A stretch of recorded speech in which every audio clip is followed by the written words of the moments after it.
The Bones and Bobbins podcast is now on Patreon. Hooray! Would you like access to bonus episodes, digital extras, exclusive merch, and more?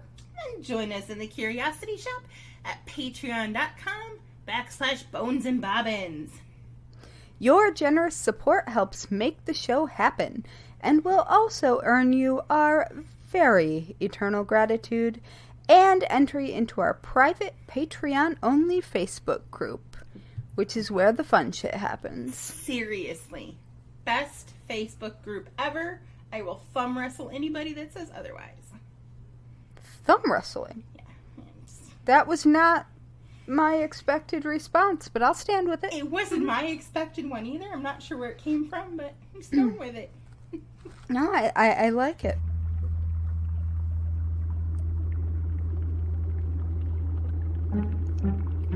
In a dusty old shop on a forgotten old street, you'll find two witches with books 3 boxes deep. Next to rusty old needles and faded red thread, you'll come in for yarn, but leave with pigments instead. Whether poisons or patterns, we're always discreet, where creepy and crafty and morbidity meet. Welcome to the Bones and Bobbins podcast. Hello, morbid makers.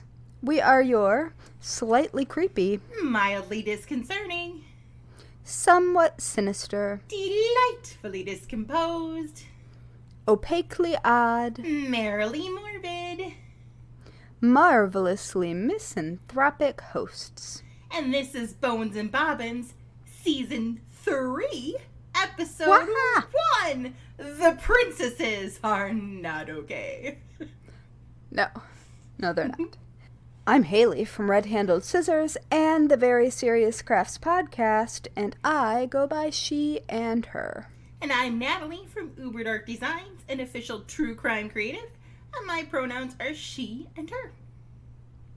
Huzzah pronouns. Huzzah, indeed. Speaking of huzzah. Oh yes, we have some very important news to share with all of you. Indeed.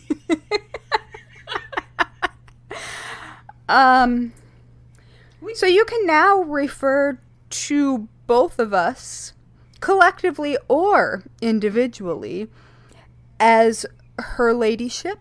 Indeed. We are motherfucking ladies. We got titles and shit. We got land. It's true, in Ireland. In Ireland, Yeah, yes. We purchased an Irish title, I shit you not, on Groupon. Yes. And it was just so funny, and it was just so inexpensive. It was like, what, $8? Something like that, yeah. That I just couldn't say no. And then I told Natalie, and she also couldn't say no. And so we spent most of that day cracking up at each other about our new titles. And my personal certificate of that title arrived, and it is prepared for framing. Nice. Which I don't think I'm gonna do, but we'll see. Mine has not yet arrived, but I live in the middle of nowhere, so that is not surprising. But it was just the perfect way to kick this year off. It just really was. Yep. It was the perfect amount of just running headfirst into fun and lightheartedness and crazy adventures. Yeah. We decided to go into 2022 with what the hell, why not energy. Exactly. And, I mean, before anybody sends us an email, yes, we absolutely do know that actual inherited titles are something that the crown gives to you, or you it's just get a land ownership thing. Yes. This is the most technical version of being a, well, lady in our case, but a lord, a landlord. So, we already know, but it's still fucking delightful. It is. And, like, I could sign that shit on contracts. Exactly. And that's just fun. Like, yeah. It's sort of the reason, like, the same reason that I want to go to mortuary school, just because, well, A, it would be fun and interesting, but also I just want to add undertaker to my business card.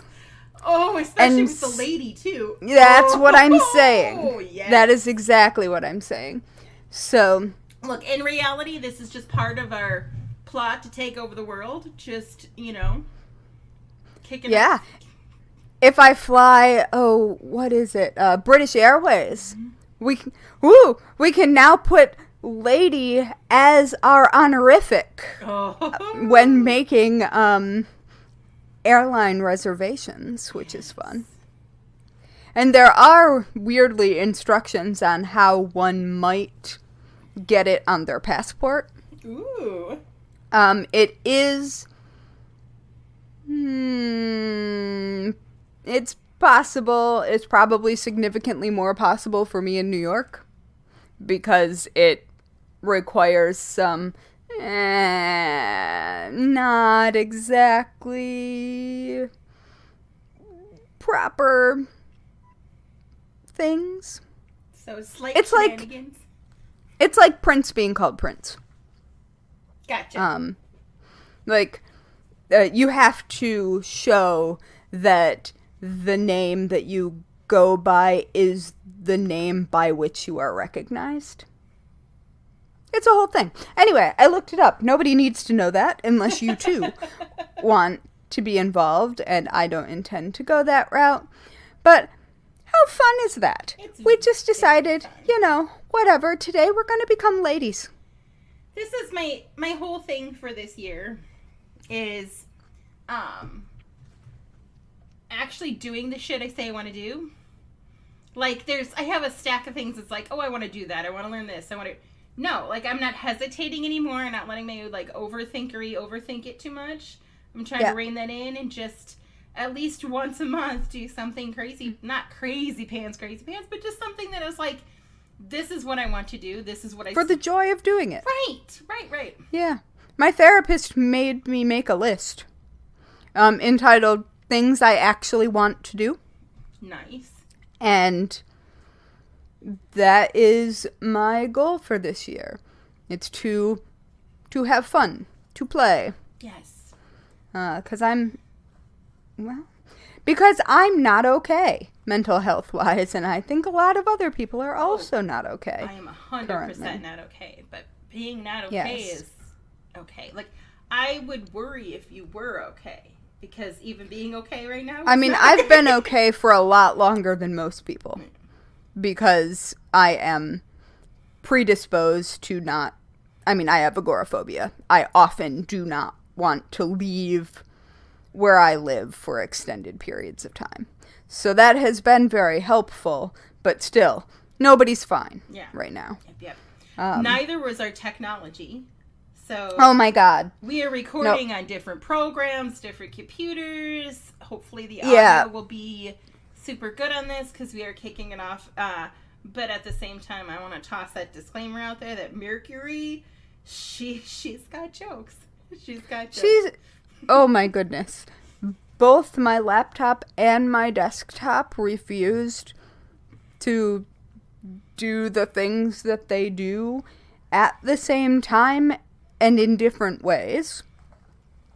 And luckily I live in New York, and someone brought me a brand new laptop within 2 hours. Which is magical, but also, like, I didn't really want a new laptop. I wanted a new desktop, but the new ones aren't out yet, and it always happens that mine die immediately before the new one comes out. Mm-hmm. And so, whatever. It is a complaint that is an utter bullshit complaint. But, I started Dungeons and Dragons stuff. I'm so excited.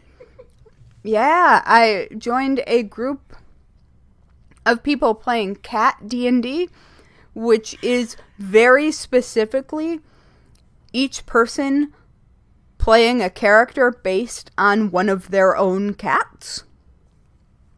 And so now I'm not gonna surprise you with this, I'm sure, but you know that I've got all the stuff. I have hoarded the things to make resin dice, and I may have figured out how to put cat hair into your dice so you can. Oh my god! I can do a custom set. I'm just saying. I will say, weirdly enough, you might be surprised to know that my dice are just solid, standard blue with white numbers. Oh, wow. They are crisp and clean, and they look like old school label tape. Oh, and I like them. So yeah, it's weird. I expected to be over the top with sets of dice, but no, I actually just... Oh, my spouse came home just now. Of course. Because that's exactly what happens. It's all right. It's all right. Mm-hmm.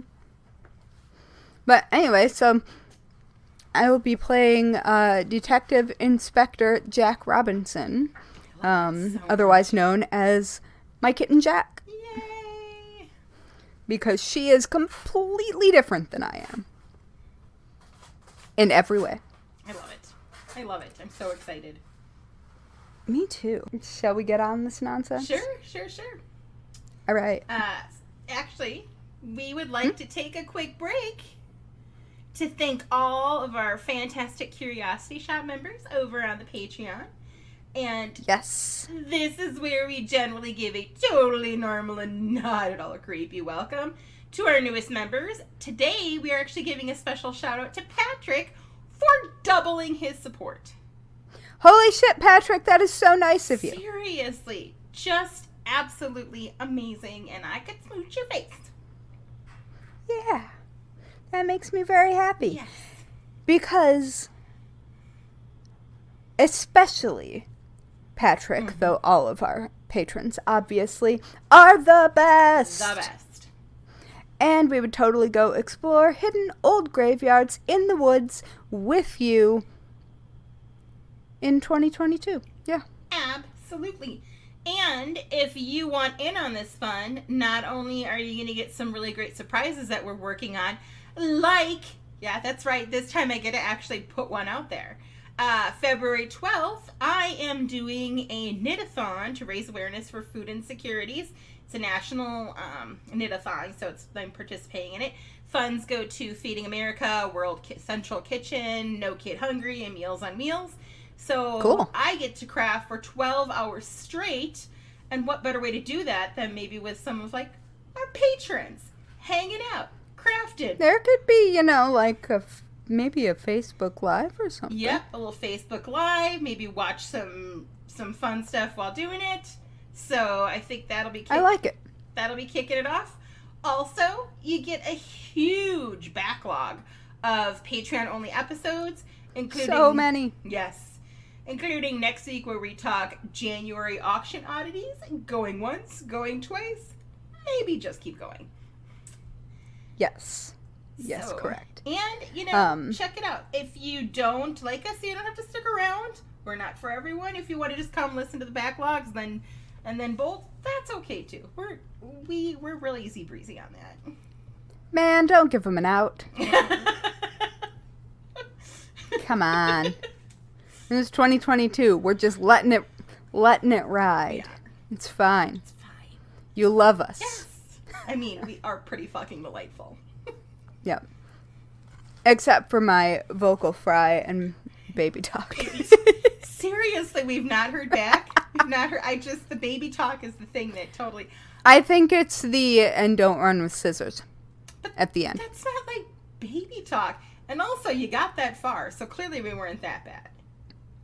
Because I love the last thing. I don't know. Like, I'm all for constructive criticism, That one threw me off. I don't understand that. Well, I guess it will just remain funny. It will indeed. So, which one of us would like to start off on this adventure of princess hijinks? That's a good question. I'm open to either way. I have no preference. All right. Well, let me tell you about Alice Roosevelt, Yes. because then we can mute me if needed, if Jeremy needs to come out and eat dinner. Okay. I'm not entirely sure how the existence of Alice Roosevelt sort of went right over my head or slipped through the cracks of history or whatever, but I have very recently become aware of her. And oh my goodness. I'm really excited Something. about this. Yeah. She's basically, she was nicknamed Princess Alice, and she's basically the leader of the first kid brat pack, essentially. I mean, that's what I would say. Nice. Yeah, she was quite something. At first glance at old photos, two things become immediately clear about Alice Roosevelt. She's probably up to no good, and she's definitely extraordinarily hot. Nice. I mean, really hot. Like, not even context of history hot. Just straight up hot. Nice. Get it, Alice. Yeah. Exactly. She was an intelligent woman with a wicked sense of humor and enough charm, generally speaking, to shimmy her way out of most of the incidents that she caused relatively unscathed. And these combined facts would make her her eventual role as first daughter interesting. We'll leave it at that. Right. In short, she was a bad bitch, and I'm pretty sure that we'd get along, assuming that she, as a lifelong Republican, would be equally appalled at what's going on in the current governmental dumpster fire, even if our individual politics don't align perfectly.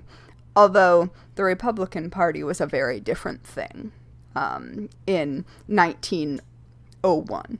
Right, it was almost the opposite, right? They kind of flip-flopped. Yeah. I mean, on many things, yes. But I decided not to take a deep dive into that because then I would be talking for 3 hours. So I'm not going to. Alice Roosevelt Longworth, I don't know why that was hard to say. Alice Roosevelt Longworth, originally Alice Lee Roosevelt, was born on February 12th, 1884 in New York City. And her father was future President Theodore Roosevelt, and at that time he was a New York assemblyman. Her mom, who was also named Alice, unfortunately passed away 2 days after she was born from a condition that she had previously had that was exacerbated by her pregnancy. That's so much built-in trauma, man. Yeah. And on that very same day, Teddy Roosevelt's mom also died. Oh, wow. Yep. So his wife and his mom died, leaving him with a 2-day-old newborn, and he was 25. Oh, wow. Yeah, and I mean, he was clearly heartbroken, and he forbade the use of his late wife's name around him, which was a little bit awkward, given that he had a brand new daughter named Alice. But, You do what you need to do. And so to honor his grief, she was referred to by, like, family and family friends as Baby Lee, using her middle name. But it seemed that it was always Baby Lee, not ever Lee, but very specifically Baby. I'm not really sure why they bothered with the nickname, though, because Roosevelt seemed to think that the best thing to do after losing his mother, his wife, and while having a newborn was to fuck right off to Dakota Territory. And Dakota Territory is exactly as cringy as you'd expect, and obviously did not come even close to doing right by the indigenous folks whose land it encompassed. That is a whole rabbit hole of wow, politics is involved in a lot of things and many states, and yikes. So go ahead and Google Dakota Territory if you want to get real in the weeds, but know that what you are thinking is probably close enough. It was not ideal. But as cringy as the place that Teddy Roosevelt decided to spend the next several years away from his newborn, that was actually kind of fine, because he left Alice with her awesome spinster aunt instead, and she called her aunt Auntie Bye, B-Y-E, Okay. and it's because she traveled so much. Oh. But like in an endearing way. I don't know. Whatever it was, Alice spent those formative years growing up with her aunt, who, by all reports, loved her unconditionally and was excellent to her and raised her very, very well. But things get complicated when things have gotten complicated. Yeah. So eventually Theodore Roosevelt would remarry, which is very common for widowers of that time, or generally speaking, but certainly very, very common if you were a widower with a young child at that time. And Edith, her dad's new wife, who had also been a romantic rival of Alice's now dead mom, sort of stepped into the picture, and it was not all sunshine and rainbows. Because even though Alice was only a few years old at the time of the marriage, I mean, she was a toddler. Yeah. There seemed to be just a whole lot of jealousy and coming from Edith, and I think it was about Alice's mother having been a rival, but bitch, you won. Right. Like, she gone. It's not like she gonna come back and try to... Yeah, I think the fond memory of her was not an acceptable thing to Edith. And Edith needs to get over herself, because... Edith does. But because of that weird jealousy sort of thing, even though you might have expected a toddler to sort of fit right in with family life as they continued to grow their family, it just didn't happen. A motherly bond didn't form. And... which is sad. It is sad. But kids can tell that stuff. You know what I mean? Like, kids... Oh, they pick up on everything. And if Edith was being... like, shitty about, you know, Alice's mom, she's gonna know that, and she's gonna be like, you know. Oh, no, she was being shitty directly about Alice at this point. Oh, eat it. So, right.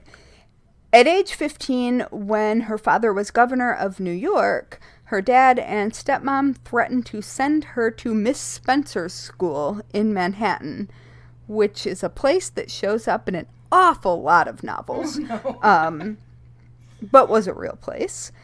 Maybe it's still a real place. I don't actually know. But they threatened to enroll her in Miss Spencer's school because it was known to be very, very strict, and they wanted to prevent her from causing additional trouble. She responded to them by letter, because that is how you responded to any news at that time, by saying, in writing, quote, "If you send me, I will humiliate you. I will do something that will shame you. I tell you I will."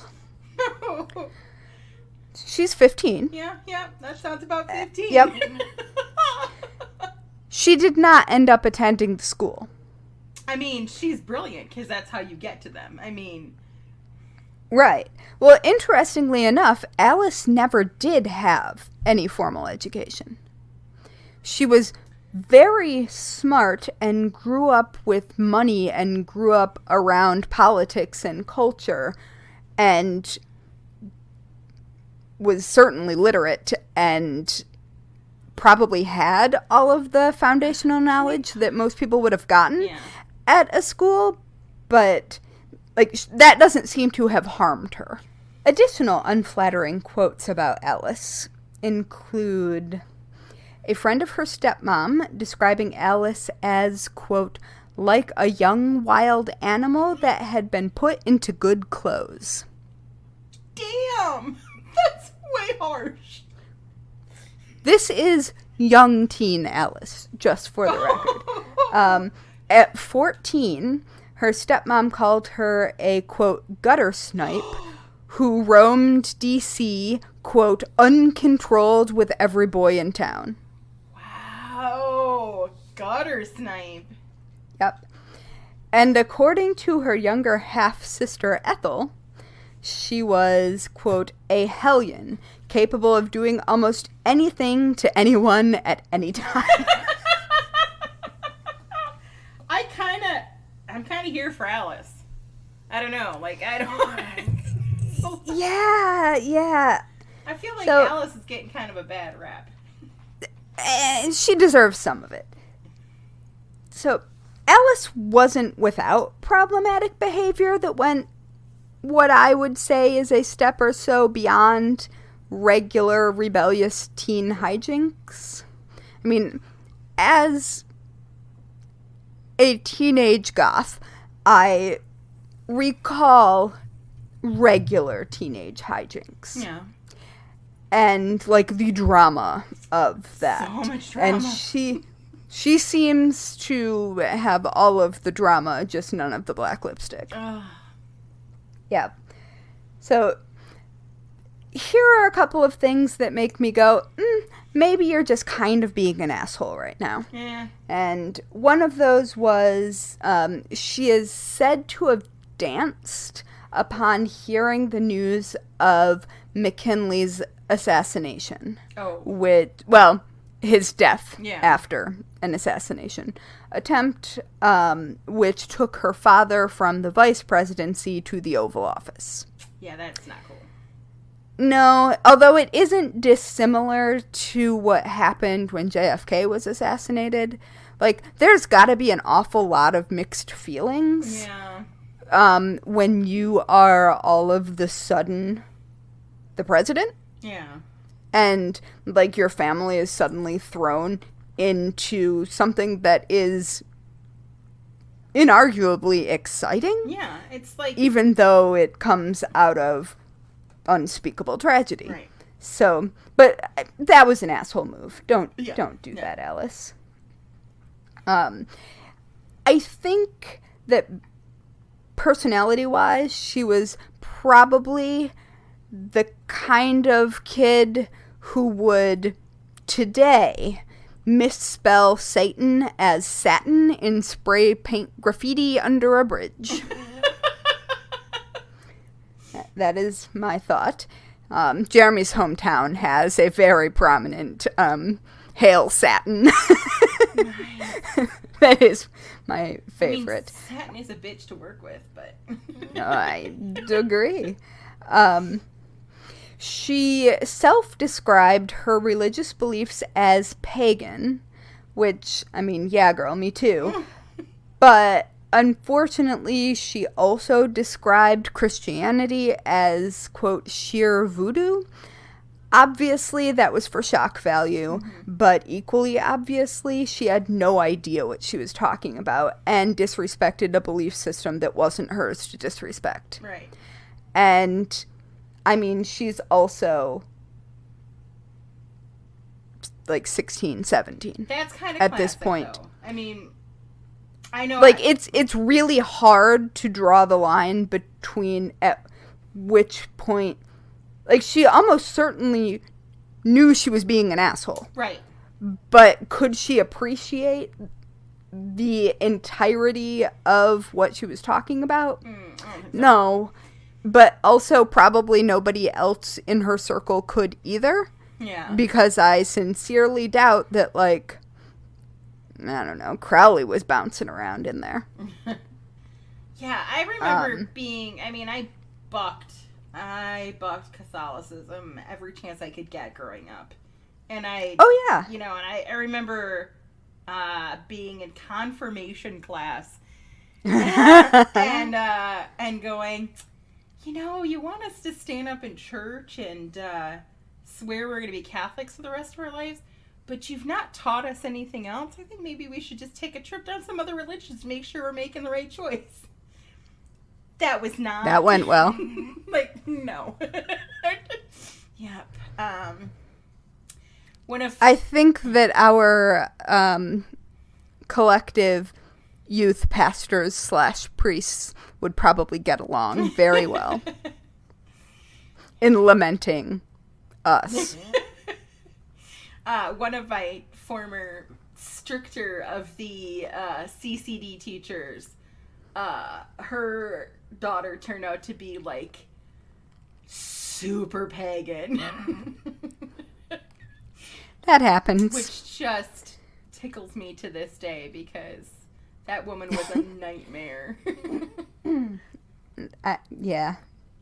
That makes me smile. That is largely harmless schadenfreude. Right. But yeah, I mean, religion's tough. You don't really get it. And I think the joy of any also belief... religious culture. Right. Like, the meeting of those two things, especially when race and heritage and, you know, slavery and privilege. Enslaved people, privilege, all of this, like, that's...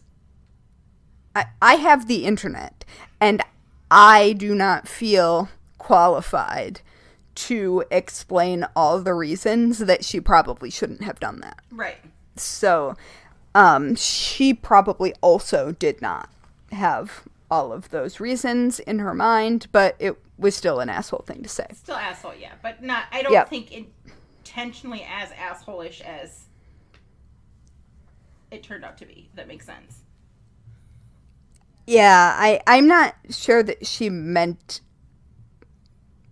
malice to people who practice voodoo. I think she meant to piss off her dad. Oh, for sure. Or most likely her stepmom. Well, both. Yeah. Because she really wanted attention from her dad. Yeah. Like, Alice really, really looked up to her dad and really loved him.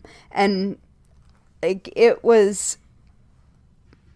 we'll get into how she felt a little bit later. But here we are now at 17 years old. Alice becomes the first kid. It's 1901. And she would very quickly be nicknamed Princess Alice. Because, I mean, she was a very vividly existing human being in the news at the time. So I kind of get that.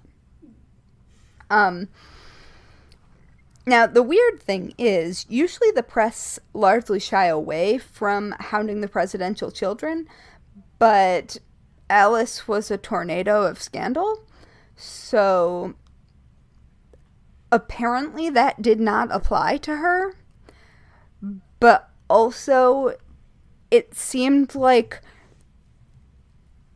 everyone was scandalized, but like, ooh, tell me more, scandalized, and like would get blustery for just the idea of getting blustery about a damn woman doing fill in the blank thing. So apparently, if the president and his wife ever wondered what Alice might have been up to the previous night, because remember, this is when newspapers came multiple times a day. That's right. All they needed to do was open the paper at breakfast. Because she was on the front page so frequently that important stories would be pushed. Because she sold papers. So she's like the original... Yeah. Blake Lively character in Gossip Girl. I have no idea who that is. But, I mean, that's what made me think of the Brat Pack. Yeah. Like, she's totally. She's very clearly that. And she was hanging out with also the other, like the Vanderbilts and stuff like that. Like, they were up to no good in a swarm, I think. Yeah. A small list of things that Alice did to scandalize the public is where we're headed next. Her father was concerned that her ill behavior might sour his chances in the next election. In response to this, she smoked in public. She had been smoking inside, but her dad forbade the use of cigarettes inside because apparently people were being scandalized by seeing her smoke inside. And so instead, she climbed onto the White House roof to smoke. Yeah. So if anybody's read Red, White, and Royal Blue, the joke they make about wondering if Alice Roosevelt was the person who wrote the graffiti. That makes sense now. Because she was up there smoking. So, Which, again, kind of just makes me giggle. It does. I mean, and there is the parent of teenagers side of me that's like, oh my god, she's gonna fall off and die. I guess I didn't realize that the women smoking was so taboo then. I mean, in public. I don't think it was till, like, the late 50s, early 60s when it was a marketing thing, like, for weight loss. And, like, when it became 9 out of 10 doctors smoke Pall Malls or whatever the fuck. Is that even? I think that's a real one. That sounds real. Anyway. So the no smoking backfired, you could say. A little bit. Yeah. She chewed gum. Oh. Yes. She wore pants. Get it. And keep in mind, this is like 1901. Yeah, that's... Yeah. She owned a car that her father, for reasons beyond me, bought for her. And I can't be sure because I can't find where I originally read it, but I think it was red. And even if that's not true, I want it to be, right. But it's also 1901, so I have no idea. I thought it was just black then, but... Yeah. But she would get in a lot of trouble because she insisted upon racing her car down Washington, D.C. streets. Yep. Sometimes... in that car, there were horror of horrors, unchaperoned boys. No! I am clutching my pearls. Yeah, that came up a lot. She also placed bets on racehorses and was photographed collecting winnings from bookies. Yeah. She would also march into the Oval Office in the middle of meetings that her father was having, like smoking a cigarette and causing a fuss. It didn't really matter what was going on in the Oval Office. She would just march in. Like the teenager she was. And yeah, she was a lot. But even though she was so scandalous for the time and for being a woman in the time, everyone still wanted to marry her anyway. I mean... So... Yeah, I mean, she was fun and she was hot. I was going to say, I she feel like seems that's appealing. fine. Yes. So, when he took office, the newly named President Roosevelt is said to have remarked to Owen Wister, who is a famous author, quote, "I can be President of the United States, or I can attend to Alice. I cannot possibly do both." And that right there is my favorite presidential quote that has ever and will ever exist. I have to say, because same. That is a man who knows he has been bested. Yeah. And it's just like, you know what? I have other things to do. She's just gonna have to go do her thing because I have a job. It's fine. So, yeah. She was, however, because she was the daughter of the president, she was known for her wit and political influence, and she was also sent, maybe somewhat surprisingly, on trips as part of, like, congressional junkets and things like that. They let her out? They sent her with them on purpose. So, before we get to there, I think that this really... her diaries are in the Library of Congress. Oh, and can we read them? Are there printed copies elsewhere? I'm not sure. I am just reading a quote from someone who... Because I would read those. Went to Library of Congress and read them. I'm in the Library of Congress multiple times. Because you're amazing. Isn't that fun? Anyway, that is totally normal, for the record, for people who have written books. That is a normal thing. Not fancy. So, in her diary, she wrote, quote, "Father doesn't care for me. That is to say, 1/8 as much as he does for the other children." Apparently, ink smudges mar many of the pages. And they seem like they might have been teardrops. Oh, Alice. Yeah, and she also wrote, "I pray for a fortune. I care for nothing except to amuse myself in a charmingly expensive way." And you know what, Alice? Me Same. fucking too. Yep. Alice is coming in hot with the 2022 energy. Yes. Although that was in the same diary entry as Daddy loves the other children, not me. Yeah.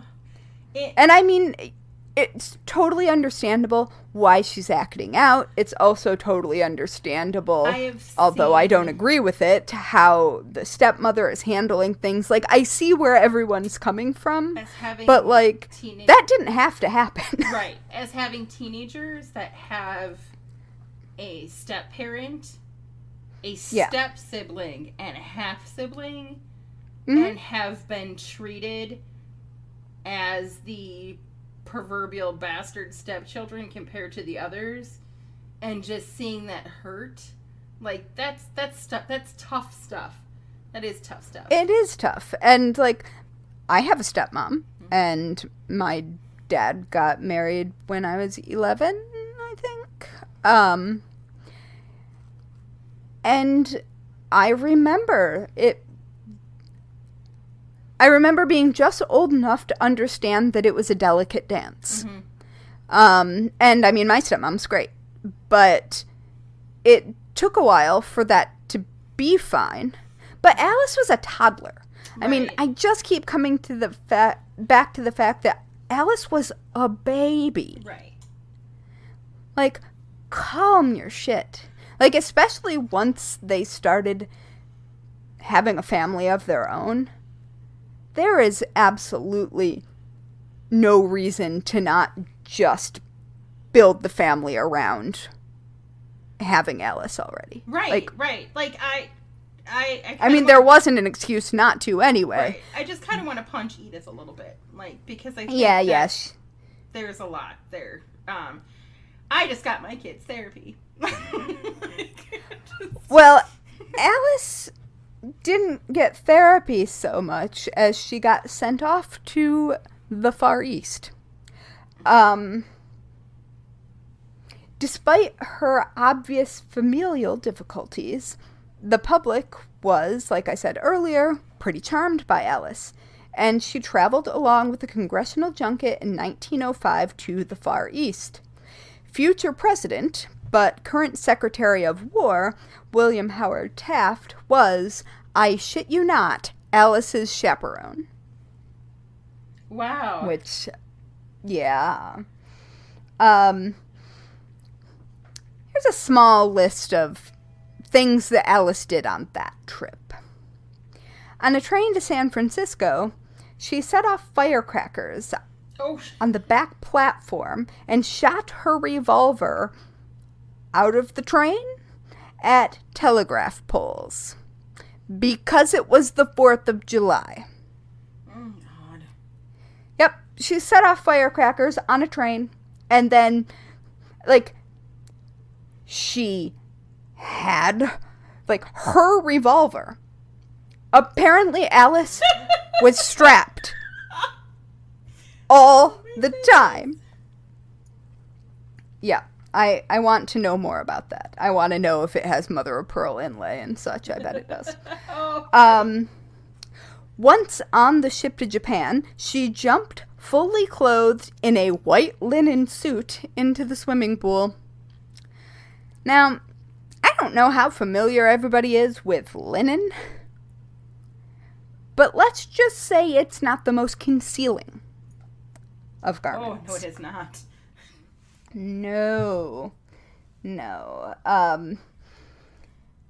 And she was basically also treated like a royal princess wherever they went, wherever the delegation had meetings.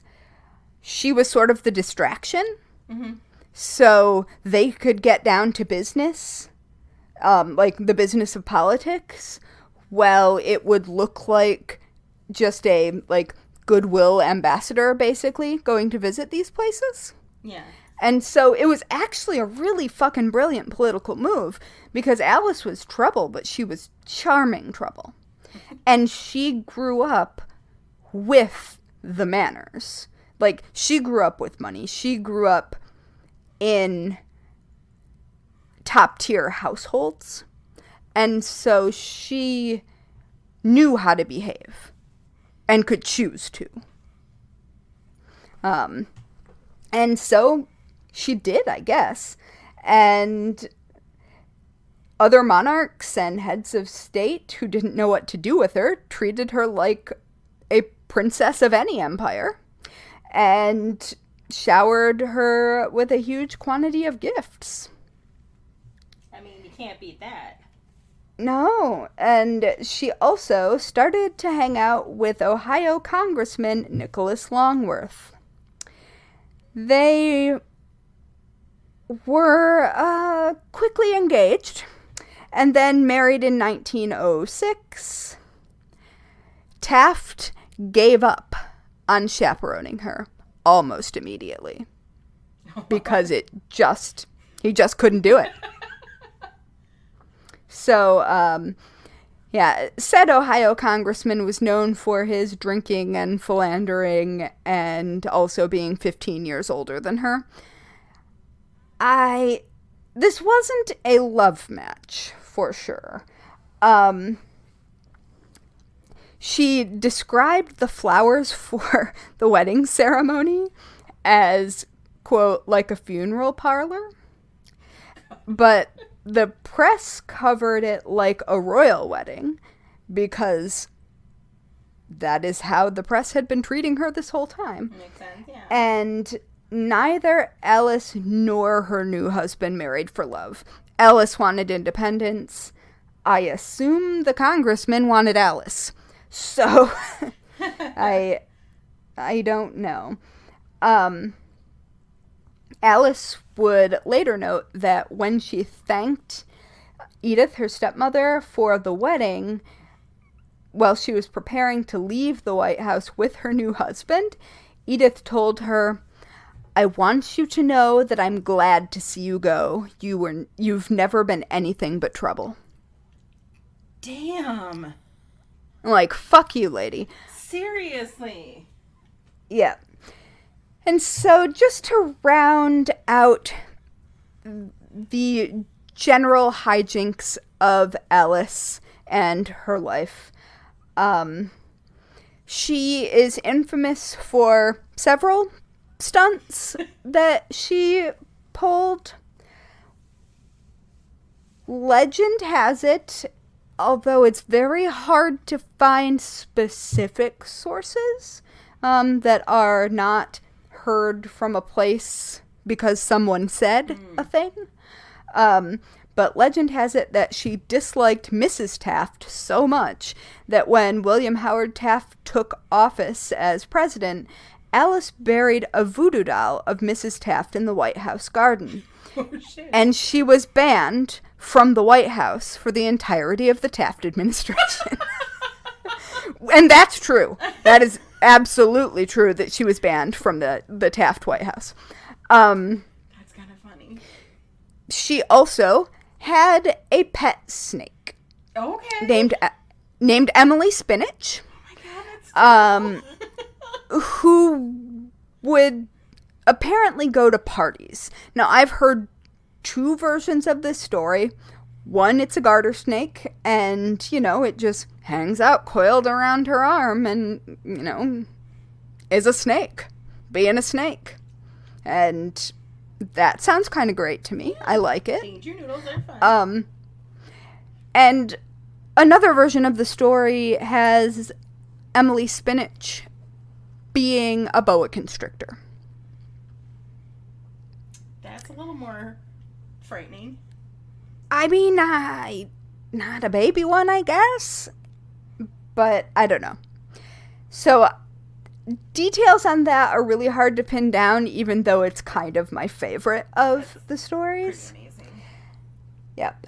But the best one, and the one that probably everyone who is listening to this particular Creepy Crafty podcast knows about, is that Alice, then Mrs. Longworth, had a pillow in her home that was embroidered with the legend, "If you can't say something good about someone, sit right here by me."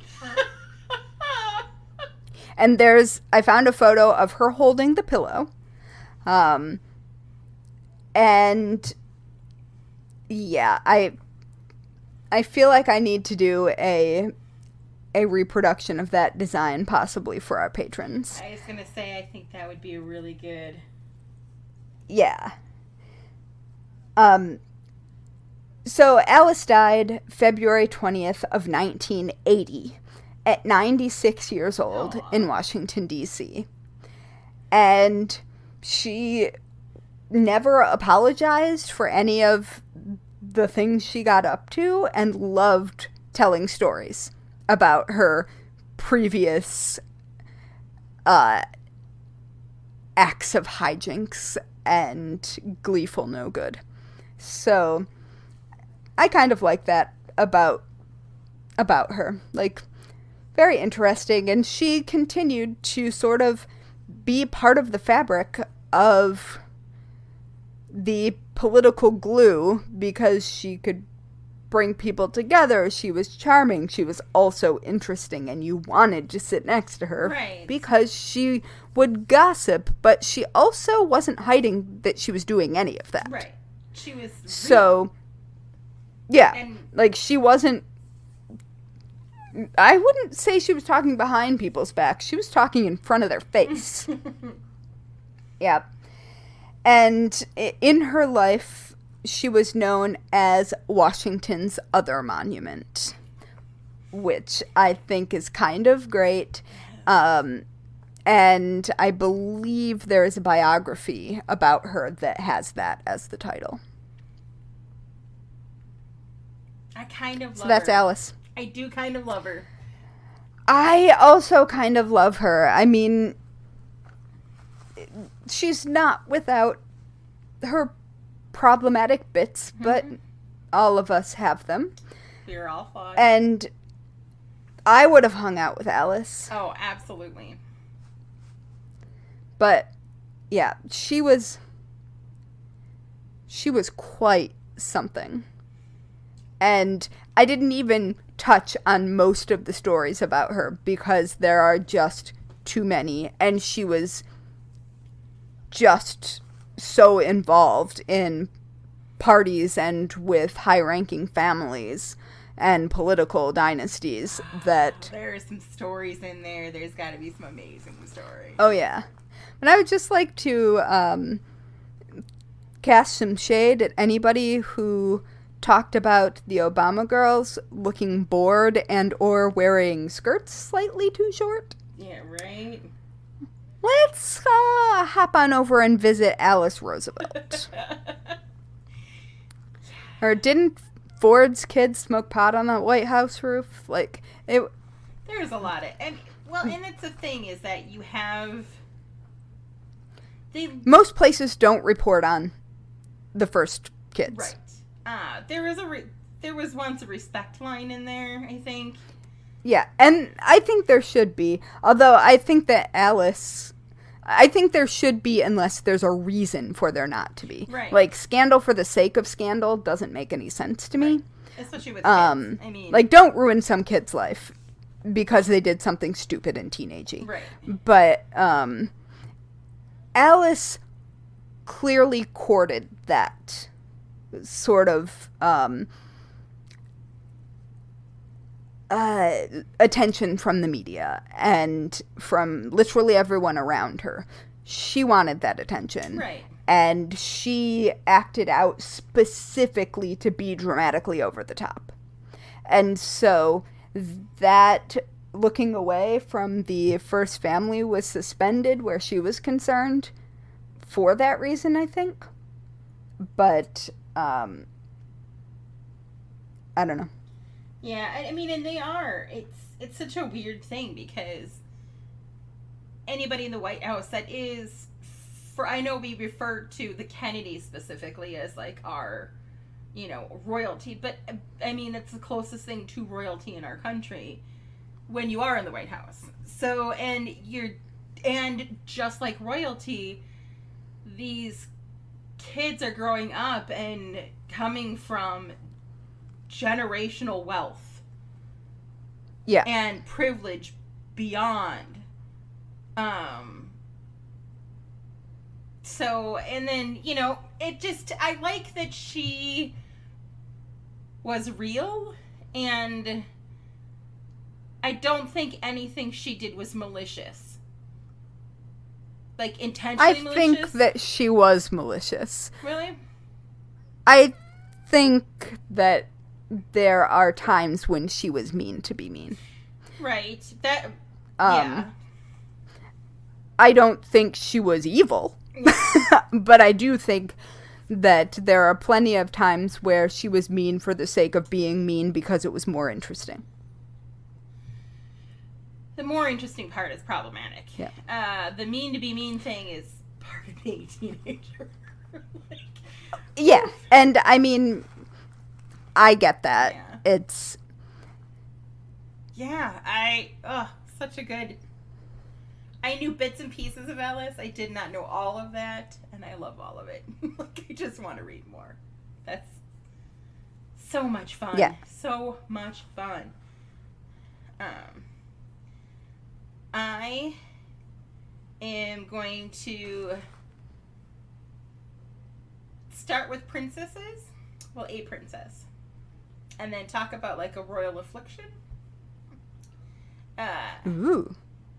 So I'm going to start out with Princess Alexandra Emily of Bavaria. Yes, yes, yes. So the princess was a member of the House of Wittelsbach, the 8th child and 5th daughter of Ludwig I of Bavaria, and his wife, I am sorry, Therese of Saxe-Hildburghausen, born on August the 26th of 1826. My goodness, that is, I mean, I guess she wasn't a Habsburg, or maybe she was. They all kind of were. So not much is written of her youth, which is a little sad. But I suspect that has to do with, like, a bunch of different factors. I mean, we're talking the time period, the fact she was female, and her family, in general, has a lot going on. Like, Stefan would have a field day with this family because it has everything. Yeah, I'm making the face and hand gesture for those of you who cannot read my mind. There was beer riots. Her dad had to abdicate the throne. Like, there's just all kinds of shit going on. And it was really hard not to stray off the path and go on all that, but we're focusing. I'm focusing on her. So What is known about her early years is that she was known for her great beauty and her extreme intelligence. So she would have gotten along with Alice, probably. Oh, they would have, oh my god, they would have made for a rather interesting pair. Wait, weren't they the same time period? When did you say she was born? 1826. All right, so I mean, they were not. Yeah. But not too far. They were certainly alive at the same time. Right. So she was also known for being just a touch quirky, in that she was obsessed with cleanliness and would only wear white clothing. Oh, Muffin. Yeah. As someone with actual OCD, yeah, I know. So that sucks. Despite her beauty, and maybe in spite of her intelligence, Alexandra would never marry. At one point, Prince Lucien Bonaparte, which is now the infamous Napoleon's cousin, sought her hand in marriage, but her dad refused as the prince was divorced. So he used his concern for Alexandra's, air quote, delicate health to deny him. Oh no. So, some call it delicate health. Some may call it the family curse. You see, the Bavarian royal family alone had many members who suffered from various psychological issues that ranged from being a bit eccentric to downright mad. Yeah, they do not have a great track record. They do not. Specifically. Right. And of course, this was at a time that mental health, total mystery. So it was around the age of 23. And she was still living at home, and a great scandal broke out involving her father, the king, who was like the least stealthy adulterer ever. He bestowed several titles and vast fortunes on his mistress, Irish actress and dancer Marie Dolores Eliza Rosanna Gilbert. Hot damn. Who was better known as Lola Montez. And oh my god, Lola had quite a fucking life. Like, definitely look her up. She was also gorgeous. Although her painting, if you take a painting of her and a painting of Alexandra and put them together, they look a little too close, in my opinion, for comfort. Well, maybe it looked like Alexandra's mom. Oh, that's true. But then why are you going to cheat on with somebody that looks like your own That wife? is one of those weird things where it kind of doesn't necessarily occur to you when you think someone's a little too close, that actually they're a little too close to the person that they procreated with. Right. Not necessarily their offspring. But absolutely look up Lola. If you're looking for, like, she lived quite the life. Ended up in California at one point. It's pretty fun. So it was shortly after that scandal broke out that Alexandra, who had already been like a somewhat fragile, high-strung lady, started to be observed kind of creeping stealthily along the corridors of the palace and turning herself sideways to walk through doors. Oh. Yeah. When her parents determined that this was weird even for her, and, like, finally, like...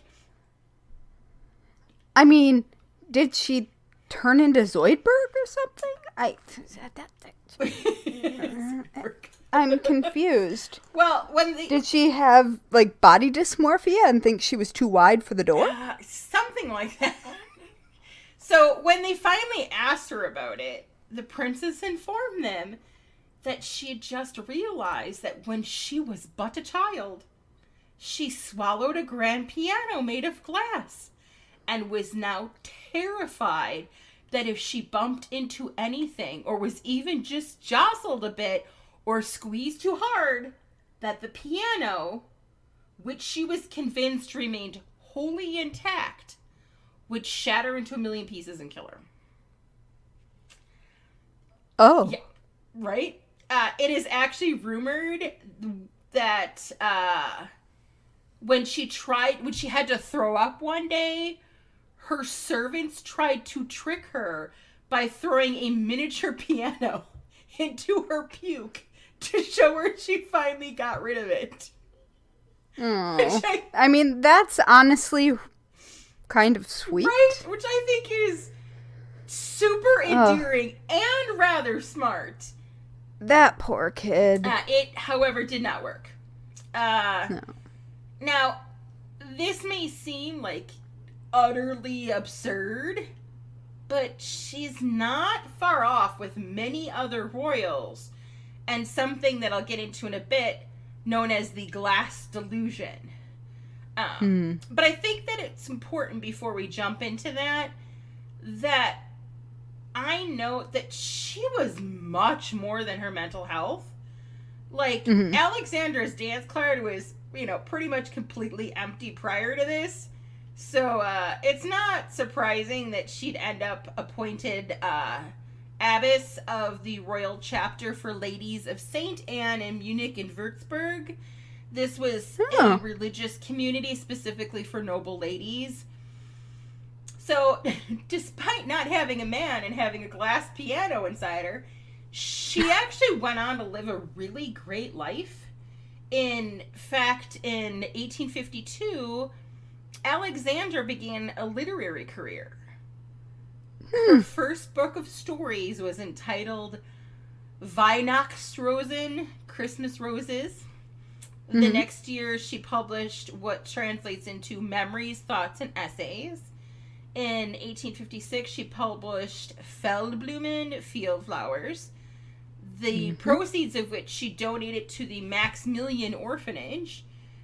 In 1858, appeared Fantasie und Lebensbilder, Daydreams and Biological Sketches, a collection of loose translations into German from English and French.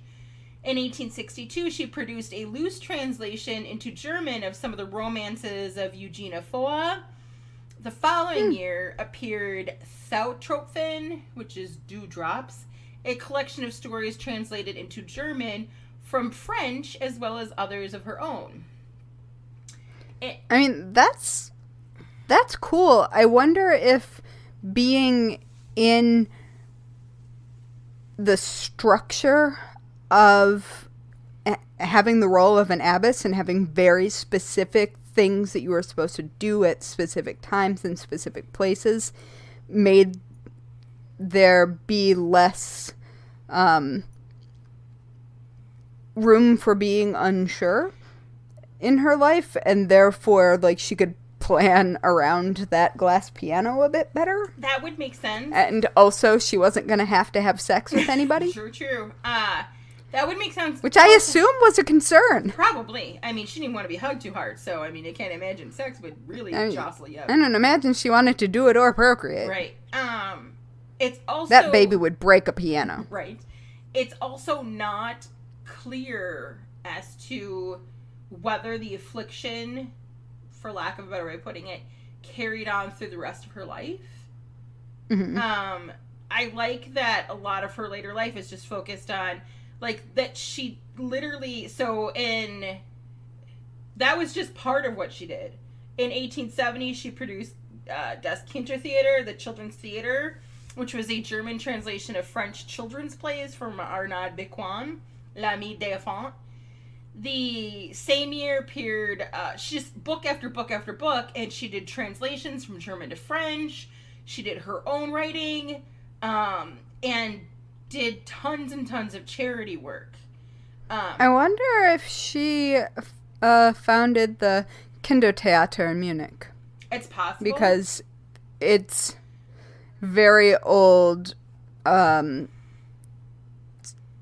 puppet-specific, like marionette theater with a very, very old collection of stories. Which makes sense, because marionettes are French, are they not? So... I mean, so yes. the combination German-French.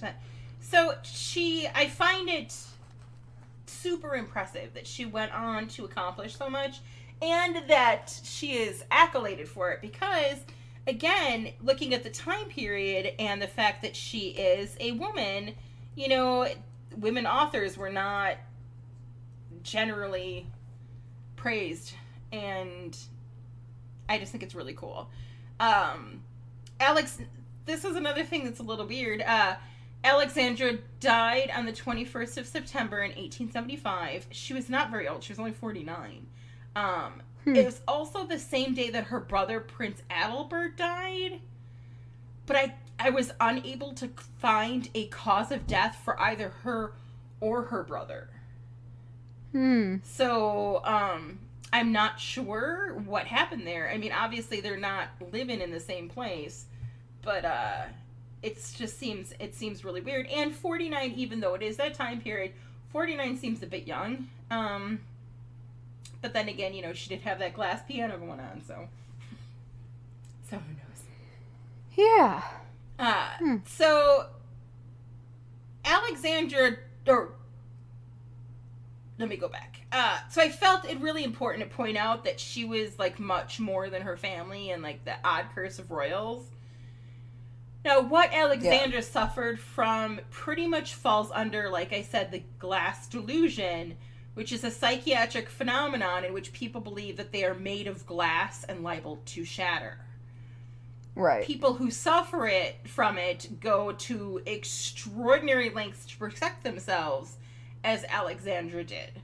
They wear special... That must be terrifying. Right? They wear special clothing, surround themselves with soft objects such as cushions, pillows, quilts, and often don't allow people to come close to them. Alexandra seemed to be alone, though, in believing that she swallowed a glass piano. Usually, people who suffered from the glass delusion typically believed that bodies themselves were made of glass, or that parts of their bodies are made of glass. And it was an affliction that seemed to strike royalty more than any others. One of the first recorded and probably the most famous to suffer from the delusion was King Charles VI. Charles ascended the throne of France at the age of 11. He was handsome, charismatic, and he spearheaded reform efforts after taking over from his corrupt regents in 1388. He streamlined the royal bureaucracy and surrounded himself with super enlightened advisors, and all this earned him the nickname Charles the Beloved. But in 1392, also at the age of 23, which I find interesting, he suffered a psychotic break, believed to be the first manifestation of schizophrenia. Schizophrenia, as we know now, tends to become most evident in the early 20s, which... Right. Which is, again, it's interesting that both Alexandra and Charles were 23 at the time that things kind of flipped. Yeah. He was then led to, like, sporadic violent episodes and periods of inertia and confusion for, like, the rest of his life. And then Charles the Beloved soon became known as Charles the Mad. Allegedly, the king had spells where he believed his body was made entirely of glass. To keep himself from shattering, Charles would lay motionless for hours and hours, wrapped in piles of thick blankets. And when he did have to move, he did so in a special garment, which included iron ribs to protect his glass organs. Which is a little weird to me, because I'm like, if I put you would think that iron would shatter glass, but also, though, that's what real ribs are for, right? I guess he thought that was glass too. Yeah, like, that's the thing. Like, it's not. Over the next few centuries, the delusion spread to the courts, monasteries, and the University of Europe. According to researcher Gil Speake, who wrote the definitive paper on the glass delusion in 1990, André Delusion, French physician of Henry IV of France, recorded of another sufferer with the glass delusion, this time a high-ranking member of a leading royal family. That nobleman believed that he was not a human made of flesh and blood, but actually a glass vase. According to Delusion, the nobleman... Wait, just a face? Just a vase. According to Delusion... Did you say vase or face? Vase, like V-A-S-E, that you put some, like... Oh, yeah, like the container. Yep. I thought you meant, like... Nope. Face. No, it's even weirder than that. That's even weirder. Okay. And according to Delusion, the nobleman, again, highly intelligent, well-spoken, capable of conversing fluently about many subjects, which is a trend amongst those with the affliction. But because his glass delusion was so severe, he insisted on lying in a room filled with straw so that his body would not shatter. His physician struggled to treat him without success. One day, after this had gone on for like several months, the doctor... This is so messed up. The doctor ordered that the straw in the room be set on fire and the door to his room locked with the nobleman trapped inside. Terrified, the nobleman rushed to the door, beating on it with his fist while demanding to be allowed out. The physician on the other side of the door pointed out to him that he was beating on the door violently and yet had not shattered. That's not how delusions work, Doc. Right? However, this actually finally worked. The royal That's great. allegedly cried, "Open, I'm begging you, my friends and dearest servants, because I don't think I'm a glass vase, but just the most miserable of all men, especially if you will let this fire put an end to my life. So... Wow. That's kind of extreme. Yeah, right? Like, I hope... Don't set people on fire. I hope he punched him. I hope he got out and was like, now that I'm not glass, let me just break my fist on your face. Well, I thought that's where that was going. I thought the doctor was going to get frustrated and punch him in the face. You're like, look, you didn't break. Mm-hmm. So, glass delusion, somewhat oddly, was, again, something that only the upper classes suffered from.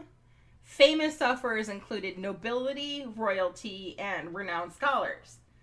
The glass delusion was first recorded by physicians in the Middle Ages and became quite common for a while before virtually dying out. Like, bizarrely. Although in 2015, there was a psychiatrist in the Netherlands that had encountered a patient suffered from it. But basically, nobody knows where it came from or why it mostly disappeared, but that it plagued the lives of those that suffered it. So it's unclear, again, why only upper echelons of society suffered from this particular ailment. But there have been... I mean, because they had the time and leisure to have it. Right. And there are theories why. Also genetics. Right. So genetics. Also, at that time, glass was a precious novelty. And so it was super expensive. That was only found in royal places such as, churches, houses, nobility. Ali Shaw, who wrote The Girl with the Glass Feet, theorizes that the glass delusion, and I quote, might simply be at the extreme end of a scale of social anxiety, which many of us experience to a lesser extent. The fear of tripping and breaking is really an exaggerated fear of social humiliation. I mean,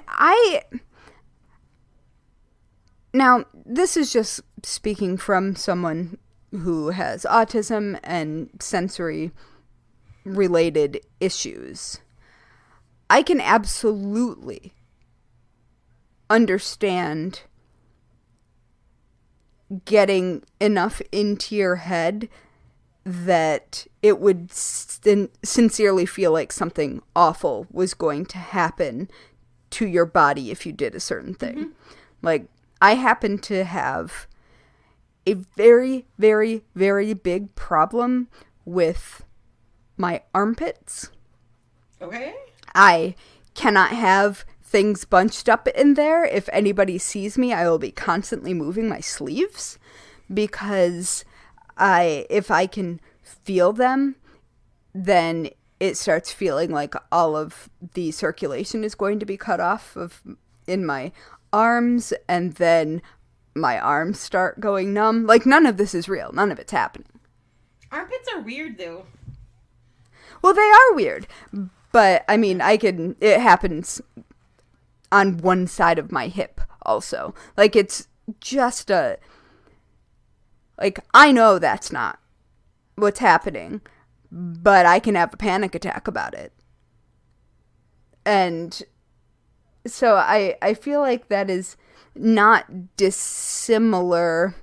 Like, it's sort of like OCD and sensory processing issues smashed together in a really stressful way, and nobody knows how to deal with it. Right. Because nobody knows what it is. And I mean, this is just my guess, obviously. And the royalty were treated as though they were made of glass. They were treated like precious objects. So it's very easy to see and connect all the dots from afar, where we've gone through, learning about the brain and mental health and all that so much more. It also does somewhat back up the whole fine line between genius and sanity, because the people that are higher intelligent, but it is also incredibly interesting to me that it just disappeared. That it was just during this certain time period that one thing was a thing. It reminds me of St. Vitus' dance. Isn't that what the dancing plague is called? I think so. So, Professor Edward Shorter, who is a historian of psychiatry from the University of Toronto, he suggests that it is the relative newness of clear glass, as a material in the 17th century Europe, which holds the key to understanding the disorder. Throughout history, Shorter argues, the inventive, unconscious mind has pegged its delusions onto new materials and the technological advances of the age. Before the glass delusion, however, some people were convinced that their body was made of earthenware and liable to be shattering. Interesting, okay. In the 19th century, after the invention of cement, there was the cement delusion, where people believed their bodies or organs were made of cement. Now, in contemporary... That I've heard of. Now, in contemporary times, people suffer delusions such as the fear that technology can read their minds. So it's confusing as to why the glass delusion reappeared in 2015, and there's no reason as to why someone should believe they're made of glass. As I would expect the delusion to be that you are a robot, that you are artificial. Right. Because glass is no longer expensive or new or a novelty. Psychoanalyst Adam Phillips believes that it is perfectly plausible as to why the glass delusion should reappear in society. He argues that, quote, the glass delusion has a powerful contemporary resonance in a society in which anxieties about fragility, transparency, and personal space are pertinent to many people's experience of and anxieties about living in the modern world, end quote. So Princess Alexandra, Charles VI, and most other people who suffered from the glass delusion had many things in common. There were people who were considered to be highly strung, unable to cope with the pressures of public life, and trying to absorb the impact of it as best as they could. They were also, again, highly intelligent and intuitive and sensitive people.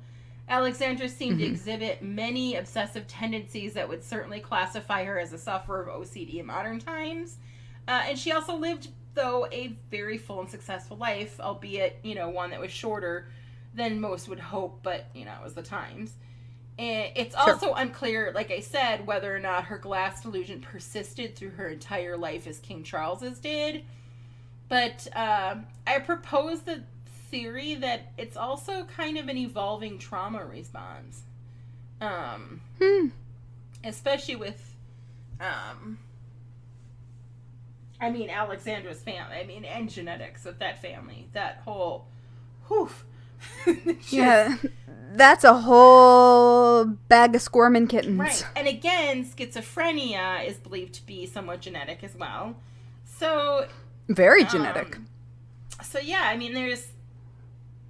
there's a lot in there. But I love the fact, again, that she had this. I find it interesting that